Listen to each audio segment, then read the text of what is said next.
starring Nicholas Hammond. Before Tobey Maguire, before Andrew Garfield, before Tom Holland swung through the MQ, there was Nicholas Hammond in a Spider-Man suit that couldn't web swing, fighting villains nobody recognized, in a CBS television series that's been almost completely erased from cultural memory. The Amazing Spider-Man premiered in 1977 and ran for just 13 episodes across 2 seasons before cancellation. To understand why Hammond's Spider-Man failed to connect, you have to understand the limitations the production faced from the very beginning. Hammond was 27 years old playing a college-aged Peter Parker. That's not inherently a problem. Actors regularly play younger, but Hammond brought none of the nervous energy that defines Peter Parker on the page. His Peter was calm, competent, and curiously unbothered by the responsibilities of being Spider-Man. The neurotic guilt that drives the character in comics, absent. The constant struggle to balance heroism with personal life, barely explored. Hammond played Peter Parker as a guy who happened to have spider powers, not a guy being crushed by them. The budget made everything worse. Spider-Man's web-swinging, the visual signature that defines the character, was essentially impossible with 1970s television effects and budgets. Hammond's Spider-Man climbed walls using visible wires and swung on ropes that looked exactly like ropes. The fluid, acrobatic movement that makes Spider-Man visually distinct from every other hero simply didn't exist. Then there were the villains. Marvel had sold Spider-Man's film rights in complicated deals that left the television series unable to use any of the iconic rogues gallery. No Green Goblin, no Dr. Octopus, no Sandman, Vulture, or Mysterio. Hammond's Spider-Man fought generic criminals, mad scientists, terrorists, evil businessmen who could have appeared in any action show of the era. Without the villains, Spider-Man lost half his identity. Behind the scenes, the show struggled with tone. CBS wanted a grounded, realistic action series. Spider-Man's comic book roots kept pulling towards something more fantastical. The result satisfied neither audience. Too silly for adults expecting the $6 million man, too boring for kids expecting superhero spectacle. Hammond himself has rarely discussed the role in subsequent decades. Unlike actors who campaign for superhero redemption, he moved on to other projects and let Spider-Man fade from his resume. The series has never received a proper home video release in the United States. Most fans under 40 have never seen a single episode. The 1977 series proved that Spider-Man on screen required more than a man in a suit climbing walls. It required budget, villains, and an actor who understood that Peter Parker's suffering is the point, not an inconvenience to minimize. Hammond provided none of that. Neither did CBS. And Spider-Man waited another 2 decades for someone to get it right. The show's cancellation came partly from an unexpected source.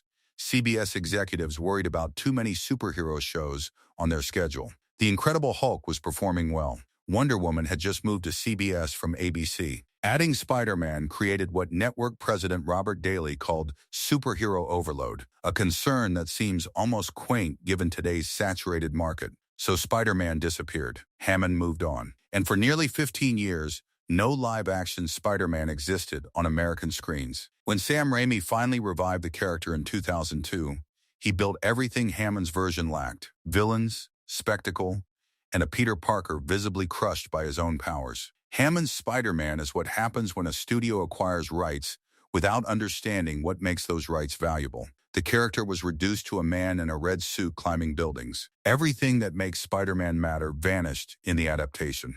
Tobey Maguire.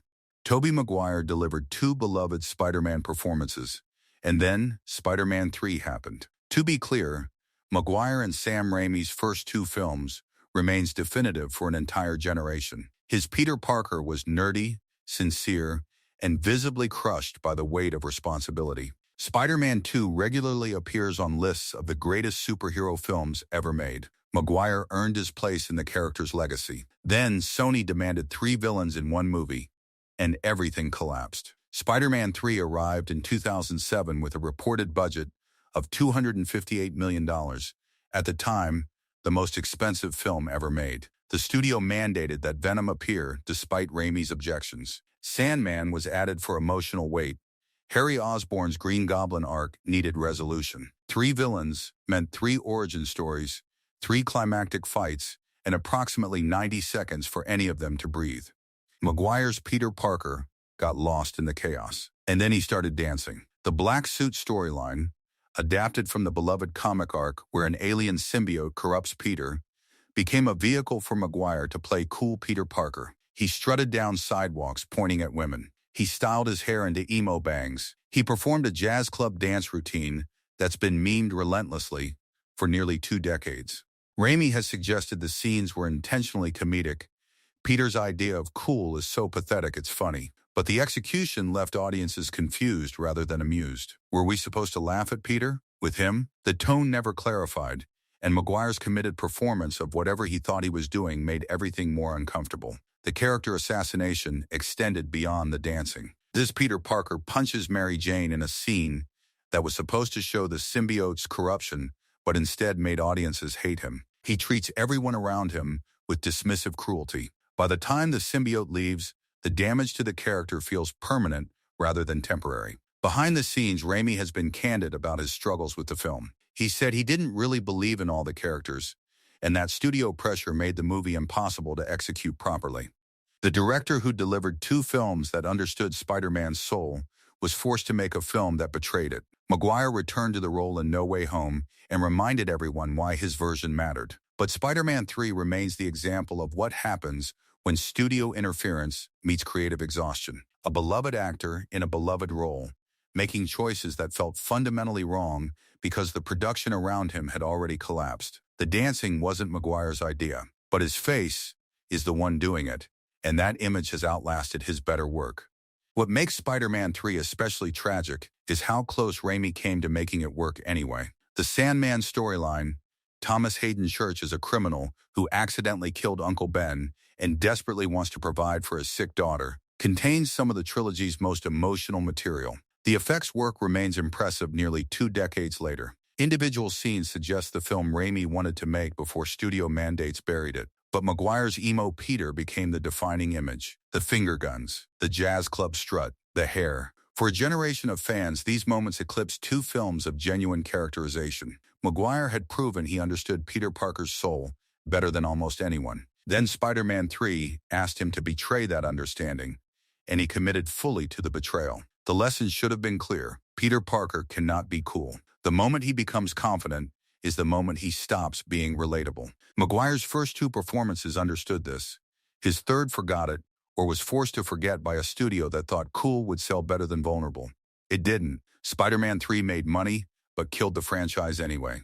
Andrew Garfield was too cool to be Peter Parker, and Sony spent 2 films refusing to acknowledge the problem. The Amazing Spider-Man arrived in 2012 as a rushed reboot designed primarily to retain film rights that would otherwise revert to Marvel. Sam Raimi's 4th Spider-Man film had collapsed in pre-production. Sony needed something in theaters fast. Director Mark Webb delivered a reimagined origin story with Garfield as a skateboarding, hoodie-wearing Peter Parker, who bore almost no resemblance to the nerdy outcast of the comics. The issue wasn't Garfield's talent. He's a genuinely gifted actor who'd proven his range in The Social Network and would later earn Oscar nominations for Hacksaw Ridge and Tick, Tick, Boom. The issue was fundamental miscasting. Peter Parker is supposed to be the guy who gets overlooked, who can't talk to girls, who exists at the bottom of the social hierarchy. Garfield radiated charisma and confidence. His Peter Parker walked through high school like someone who'd never experienced rejection.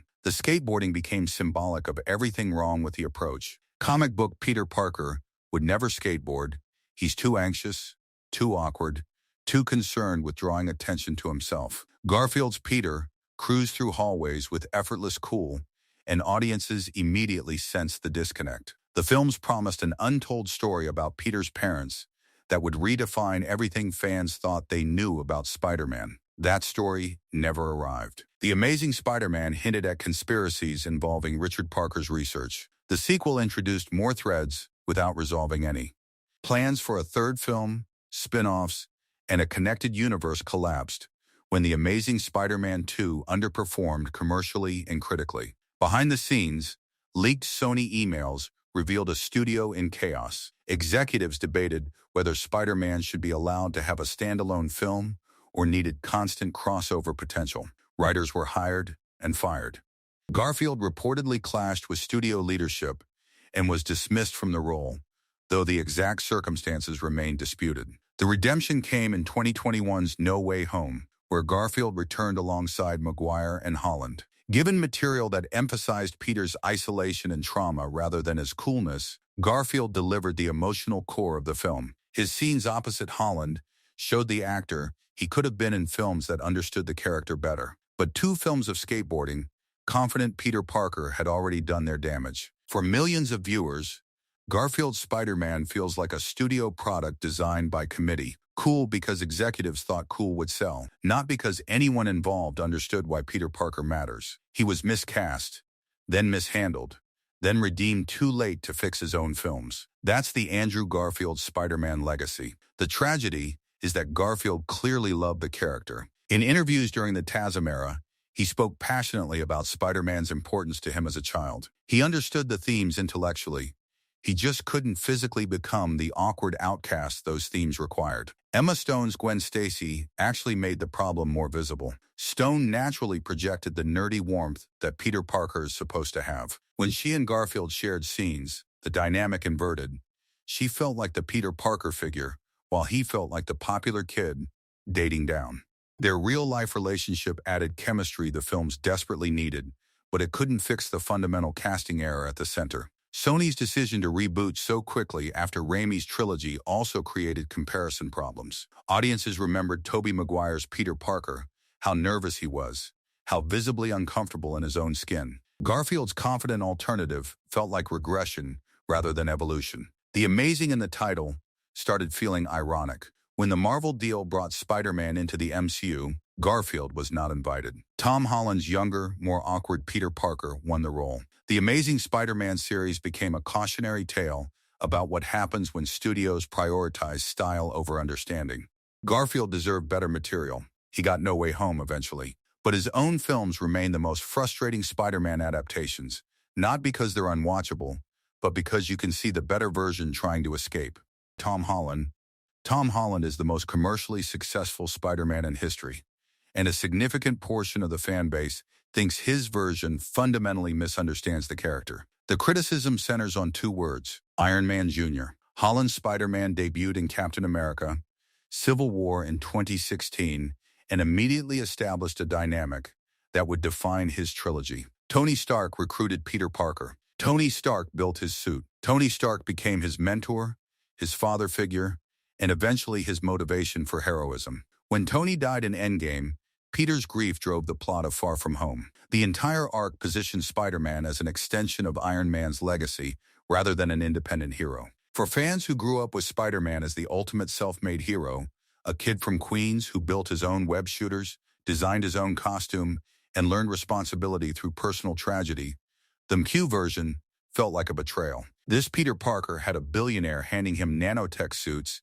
with hundreds of features. This Peter Parker had access to Stark satellites and AI assistants. The scrappy underdog became a trust fund kid with better toys than most Avengers. The characterization extended beyond equipment. Holland's Peter often relied on other heroes to solve problems. He needed Tony, then needed Happy, then needed Doctor Strange. The friendly neighborhood Spider-Man who protected Queens from street-level crime barely existed in the first 2 films, replaced by a globe-trotting Avenger fighting threats far above his traditional weight class. Holland himself is difficult to criticize. His physical performance is extraordinary, the most acrobatic Spider-Man ever put on screen. His emotional range allowed him to deliver genuine heartbreak in Infinity War's dusting scene. The casting wasn't wrong. The conception around him was.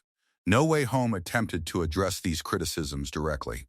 The film stripped away the Stark tech, killed Aunt May to give Peter his defining tragedy, and ended with a Peter Parker alone in a Queens apartment with a homemade suit. Sony and Marvel had heard the complaints and restructured the character to match fan expectations, but the first 2 films already exist. For many viewers, the MQ Spider-Man will always be the version who needed Iron Man's permission to be a hero, a fundamental inversion of what makes Peter Parker resonate. The kid who proves that anyone can wear the mask became the kid who needed a billionaire's endorsement first. Holland deserves better material than Homecoming and Far From Home gave him. No Way Home suggested the franchise finally understood the assignment. Whether Sony follows through or retreats to the Iron Man Jr. model remains to be seen. The irony is that Holland himself seems to understand Peter Parker better than the films allowed him to demonstrate. In interviews, he's discussed the character's loneliness and responsibility with genuine insight. His physical preparation for the role was extraordinary.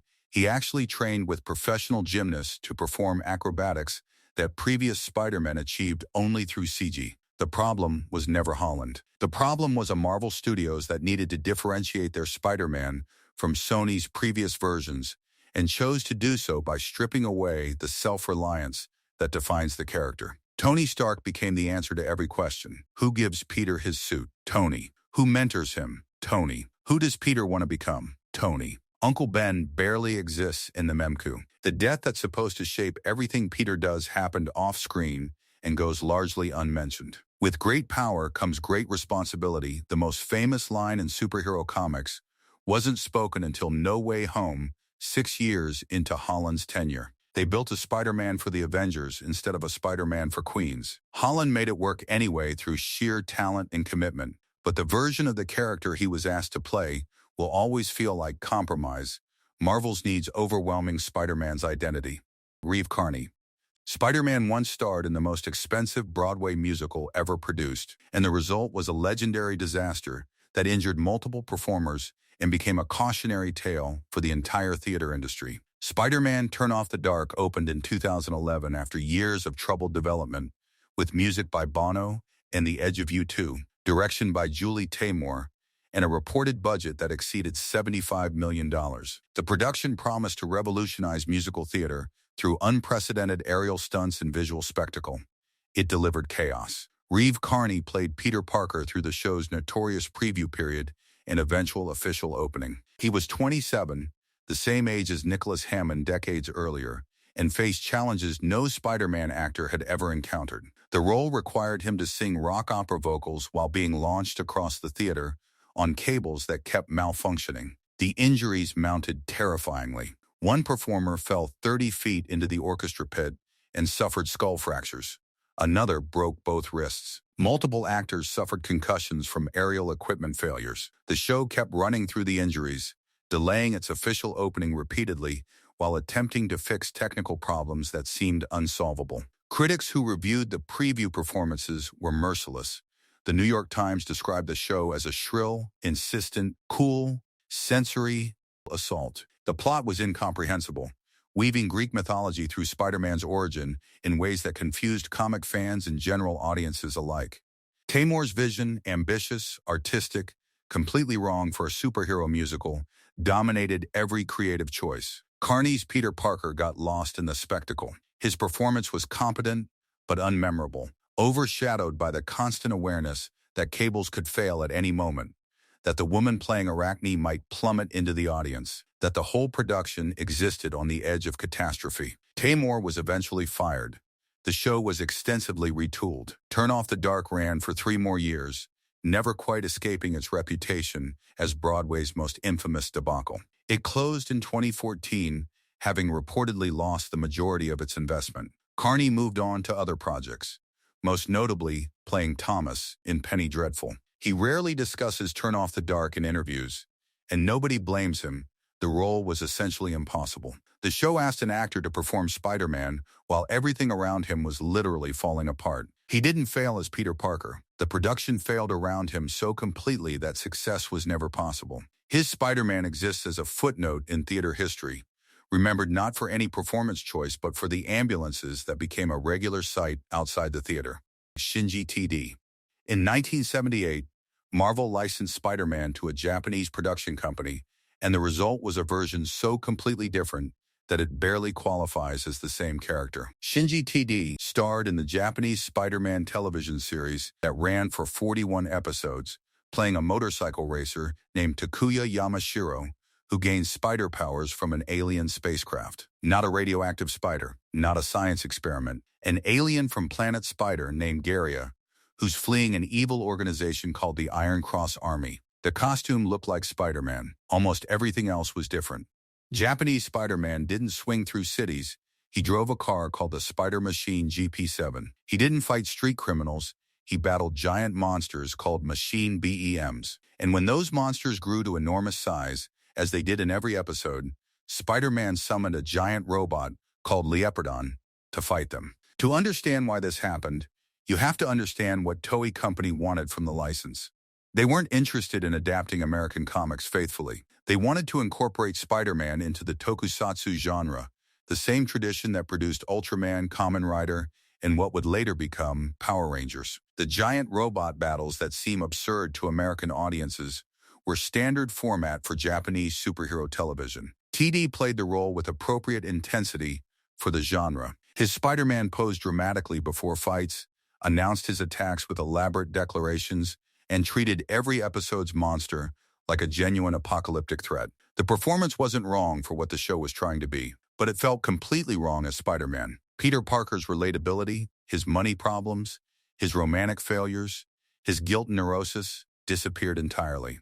Takuya Yamashiro was a confident hero with access to alien technology and a giant robot. The street-level stakes that defined Spider-Man became cosmic battles against invading armies. The character's essential humanity was replaced with tokusatsu spectacle. Marvel reportedly loved the giant robot concept so much that they incorporated it into their own tokusatsu co-productions. Leopardon became a template for combining Western superheroes with Japanese giant robot traditions. The influence on Power Rangers, which Toei would later create, is direct and obvious. But as a Spider-Man adaptation, the Japanese series remains the strangest official version ever produced. TD wore the suit. He fought evil. He even had spider powers. He just also had a giant robot that shot missiles and a cosmic backstory involving alien refugees. For audiences expecting anything resembling Peter Parker, the disconnect was total and immediate. Subscribe for more content like this.